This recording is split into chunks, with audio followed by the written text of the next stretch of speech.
Hello and welcome guys back to another video. This Mazda 6 with a 2.2 Skyactiv diesel engine came with DPF fault. So the DPF light is on the dashboard, also the check engine light. So in this video we're going to check for the fault codes, we're going to find the solution and also the root cause of the problem, what is causing the DPF light to come on the dashboard, and then you will see how to fix it.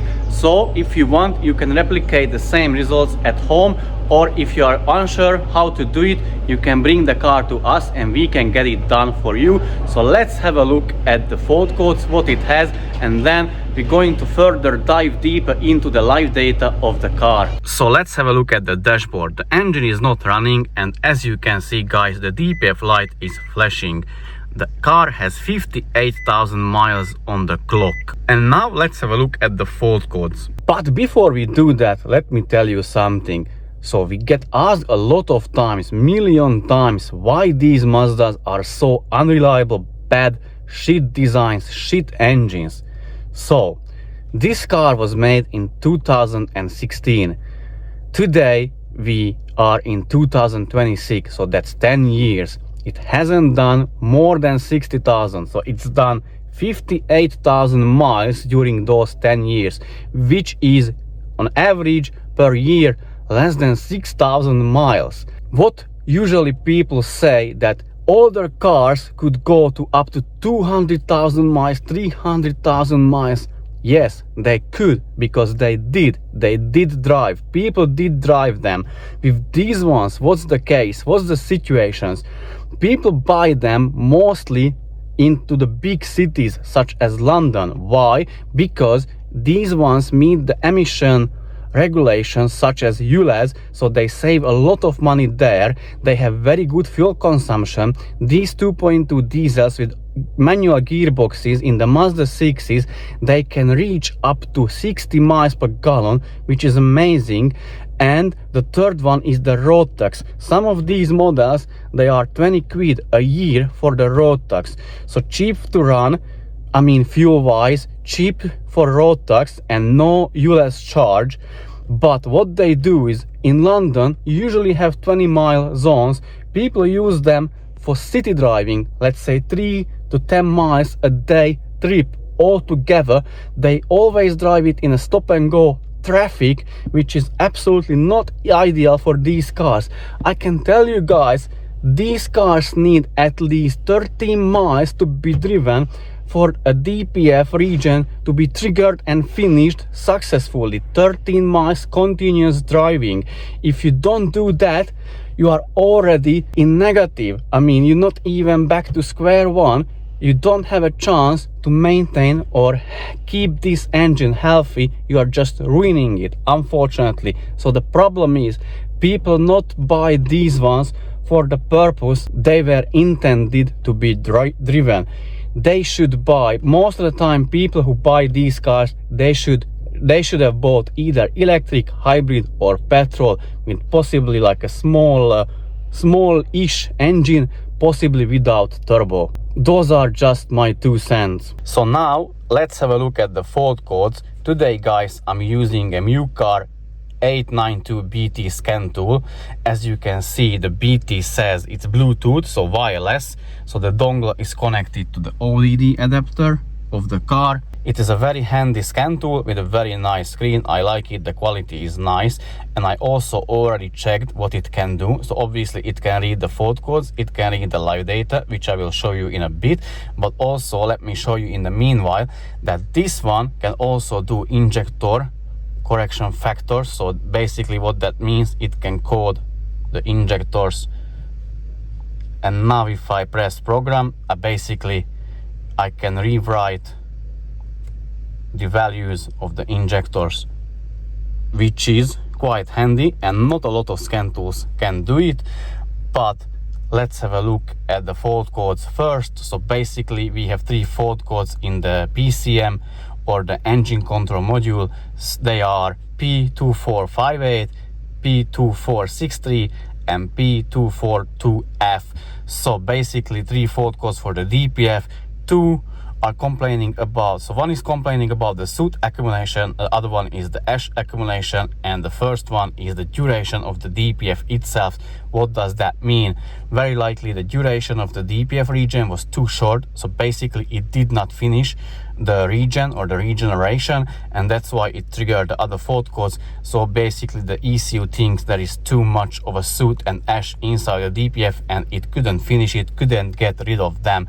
So now we're going to have a look at the live data readings in a bit, and then after I'm going to show you guys and explain how to get rid of the fault codes, what to do and how to fix the car. If you like the scan tool, guys, I will leave a link in the description of the video and you can buy it for yourself, and also if you buy through the link you will get a 10% discount on your purchase. Here we are in the live data section. I already chosen 4 data points, such as the distance since the last DPF regen, and as you can see, guys, the car hasn't done a regen for like 350 miles ago. That was the last time when it did, and the accumulation of the PM, which is the particulate matter, is nearly 20 grams per liter, which is way too high, triple the amount what it should be.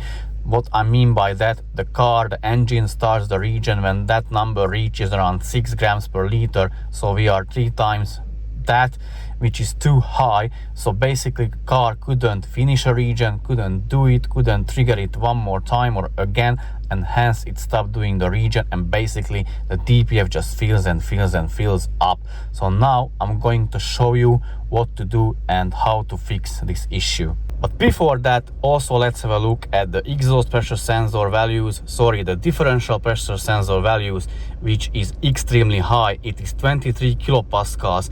These numbers, guys, should be 0.3 kilopascals if the DPF is clean or after a successful regen. So it is extremely high. And now in the next step, what's gonna happen? I know a lot of you or a lot of other mechanics or tuners or whatever they call themselves, they would already cut the DPF out, map it out, trash it, whatever, and would cause you a lot of damage, financial damage. We're not gonna do that because we are trying to sort it the proper way.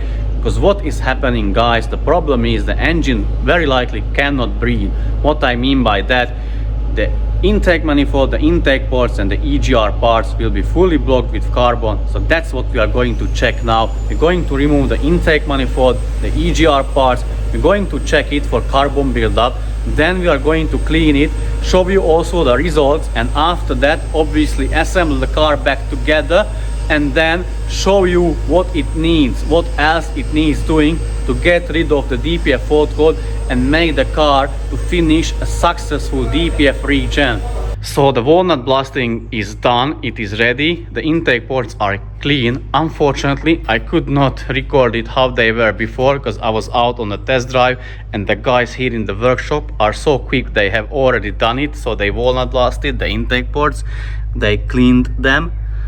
So this is how it looks like after the walnut blasting. Let's have a look inside the intake port at the valve lap.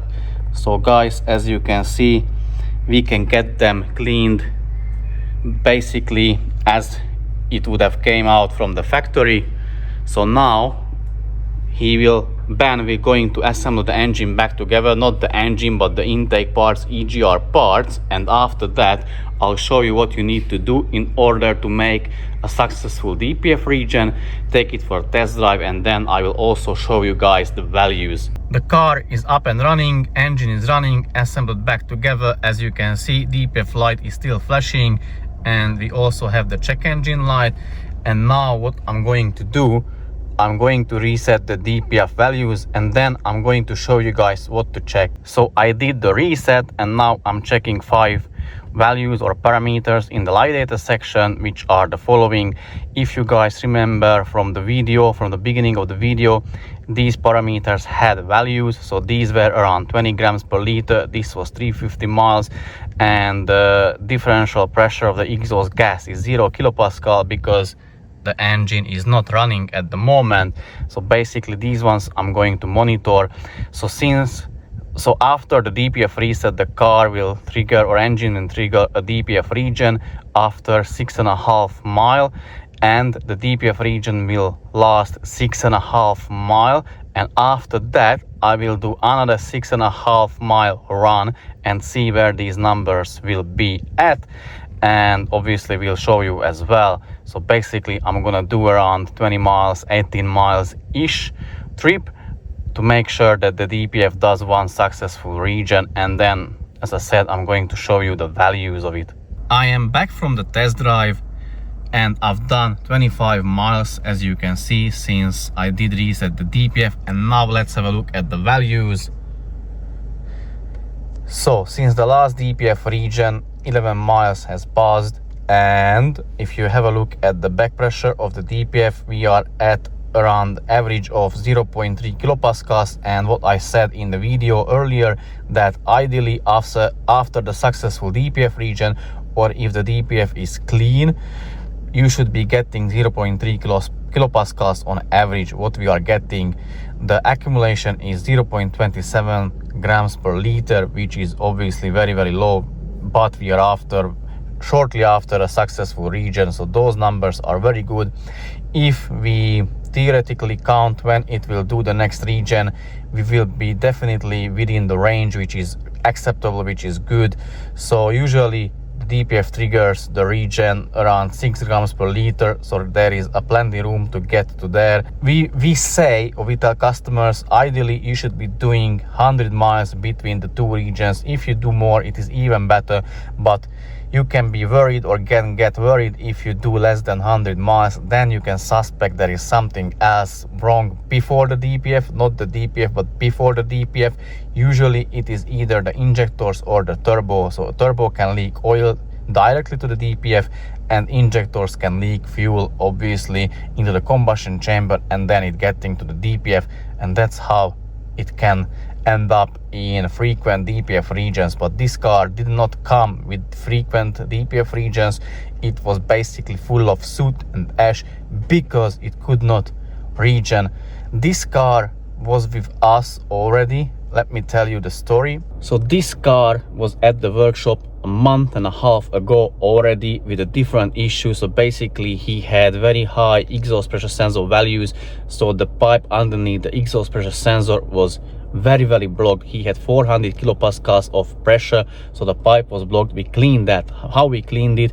We removed the intake, we removed the valve cover, and obviously we've checked the camshaft. The camshaft was not worn, and at the same time we replaced the injector washers. Also oil pressure of the car was still perfect, so there is no issue there. So we cleaned the pipe, and after that the client took the car. So since then, month and a half passed, and the client only done 600, slightly less than 600 miles since then, which is extremely low. For example, I do every day 80 miles just to come to work and go home. So one way is 40 miles, a return it is 80 miles. So for me the diesel is a good choice on an ideal car. Unfortunately, if I'm correct, this customer lives in London, so it is not the best car or not a car for him, unfortunately, and that's why the DPF gets clogged. As I told you earlier in the video, the DPF need constant driving of 13 miles at least to initiate, start the region, and then to finish the region. 13 miles altogether. If you guys don't do that in one go, you will end up blocking the DPF no matter what.